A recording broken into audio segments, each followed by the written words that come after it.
8h17, Nikos Aliagas. Le président du groupe LR à l'Assemblée nationale et candidat à la présidence des Républicains, Christian Jacob, est votre invité, Audrey Crespo-Mara. Bonjour Christian Jacob. Bonjour.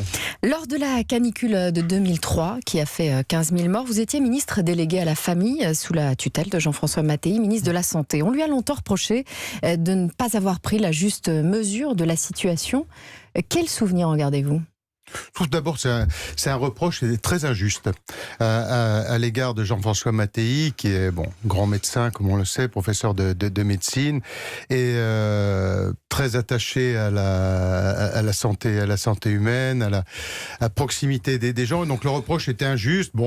Il a réagi depuis chez lui. On lui a reproché, d'être en polo pour réagir. Mais c'est aussi un moment qui était important de la prise de conscience du rôle de l'État dans les alertes, dans la prévention. Il y a eu un avant et un après. Et alors aujourd'hui, Emmanuel Macron a pris soin de souligner que tout le gouvernement était mobilisé pour affronter la canicule.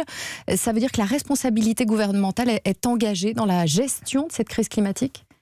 L'État, le gouvernement a un rôle dans la prévention et dans l'alerte, mais comme tous les acteurs publics, les maires aussi.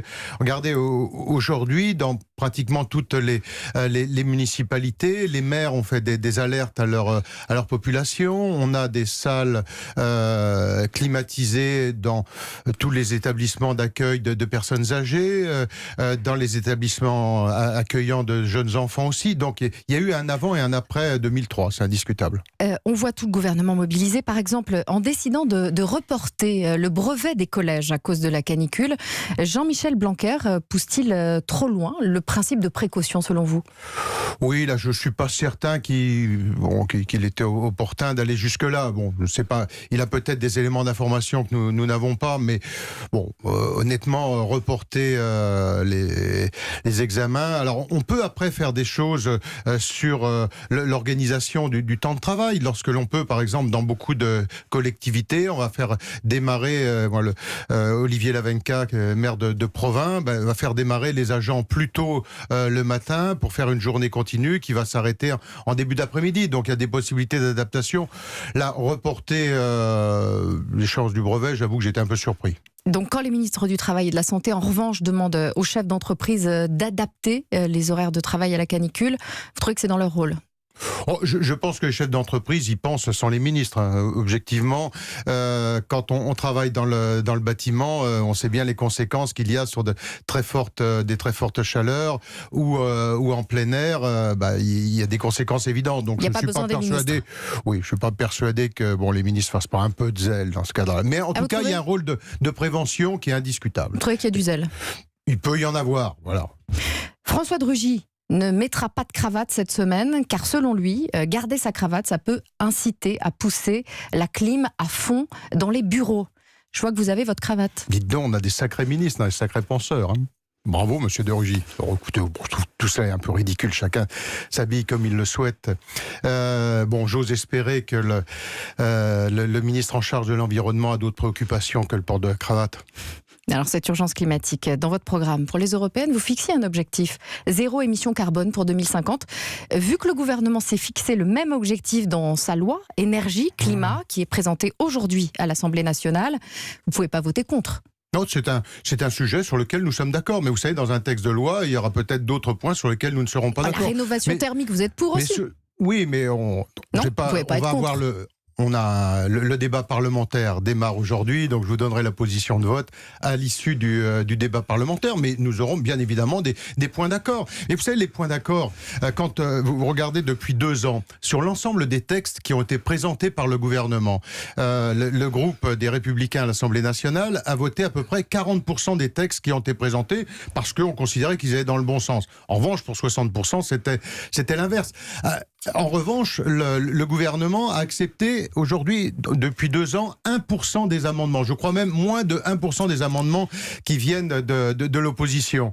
Donc là aussi, je dirais, à la fois l'intelligence, le pragmatisme doit être partagé. Le moins qu'on puisse dire, c'est qu'il n'est pas bien partagé. Christian Jacob, le pragmatisme, finalement, est-ce que c'est pas ceux des LR qui ont rejoint le gouvernement ? Est-ce que c'est pas ceux qui s'en sortent le mieux aujourd'hui de votre parti ?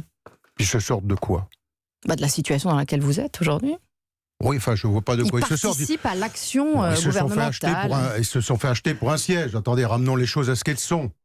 Ceux qui aujourd'hui sont au gouvernement se sont fait débaucher en leur promettant un siège de ministre. Ils rêvaient d'être ministres, ils sont ministres, voilà. Bon, mais je pense qu'on peut aussi avoir un peu plus de cohérence, un peu plus de consistance et un peu plus de force de conviction lorsqu'on s'engage dans la vie politique. Et quand à l'approche des municipales, Jean-Claude Gaudin et Christian Estrosi n'excluent pas l'idée d'alliance entre Républicains et République En Marche, est-ce que ce n'est pas la solution la plus pragmatique pour éviter une nouvelle défaite électorale ? Non, moi j'ai toujours été opposé aux alliances d'appareils. Je considère que ce n'est pas les appareils politiques nationaux qui décident de telle ou telle alliance.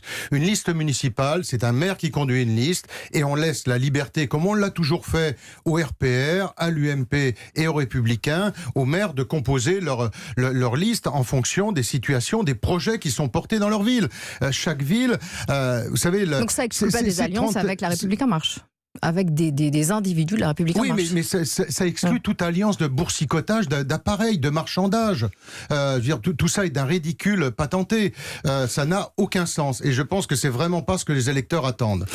Les électeurs, ils attendent un projet pour leur ville, et il n'y a pas des trottoirs de droite et des trottoirs de gauche et des trottoirs en marche. On décide de refaire des trottoirs ou pas. Et un peu de pragmatisme, c'est ça. C'est pas ces accords de boutiquier. Christian Jacob, il y a 10 jours, Brigitte Macron a rendu visite à Jean-Claude Gaudin. Hier, c'est Emmanuel Macron lui-même qui a déjeuné avec Jean-Claude Gaudin. Vous avez le sentiment que le couple présidentiel est déjà en campagne pour les municipales ? Ce qui serait bien, c'est que le président de la République, au-delà de la politique politicienne, s'occupe aussi un peu des intérêts de la France. Parce qu'on a le sentiment qu'il est quand même très préoccupé par cette... Voilà, il s'engage dans des élections. Nicolas Sarkozy l'a fait avant lui. Oui, enfin, là, on a quand même beaucoup plus le sentiment d'avoir affaire à un chef de parti qu'à un président de la République. Donc, bon, j'espère qu'il va revenir à l'essentiel. Après qu'il aille... Ça vous déplaît qu'il aille voir Jean-Claude Gaudin, par exemple ? Non, parce qu'il rend compte que le président de la République rencontre le maire d'une grande ville comme Marseille, c'est normal. Simplement, il ne faut pas que ce soit, sur une seule logique politicienne. Mais si on parle du positionnement de la ville de Marseille, de l'attractivité sur la Méditerranée et de tout ce qui peut être porté à Marseille, oui, ça a un intérêt. Pendant ce temps-là, les Républicains se cherchent un président. Alors pour l'instant, vous êtes le seul candidat déclaré à la présidence des Républicains, Christian Jacob. Vous êtes donc sûr d'être élu. Est-ce que cette élection ne serait pas plus démocratique ? C'est le 13 octobre, donc on va... Vous pensez qu'il va y avoir d'autres candidats d'ici là ? Ce serait plus démocratique pour les militants d'avoir le choix, non ? Je ne suis pas le mieux placé pour vous le dire. Bon, je crois que chacun prend ses responsabilités, décide de s'engager ou pas dans cette campagne. Moi, je pense que aujourd'hui, on voit bien la situation difficile dans laquelle nous sommes. Nous ne sommes pas relevés des 2 échecs successifs aux présidentielles et aux législatives. Nous avons eu un échec cinglant aux élections européennes. Il faut en tirer les conséquences. Nous avons une famille politique qui s'est éparpillée. Il faut aujourd'hui rassembler... Autour d'un seul candidat, du coup.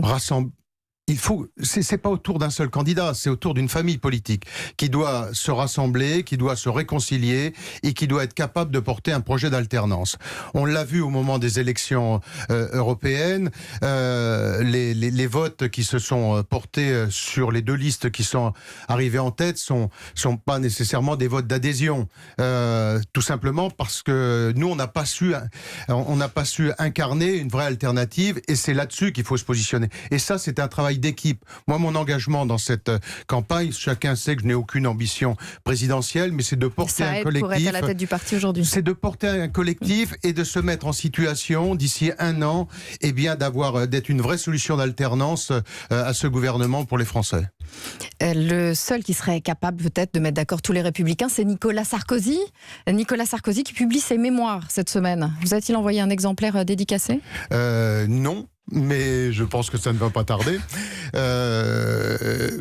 Nicolas Sarkozy l'a dit clairement, et je crois que sur son livre, les premières déclarations qu'il vient de faire, c'est sur un parcours qui est assez personnel, plus que sur une ligne politique qu'il trace. C'était une personnalité de référence, mais j'ai cru comprendre que lui-même souhaitait se mettre en retrait de la vie politique active. Merci Christian Jacob. Merci à vous.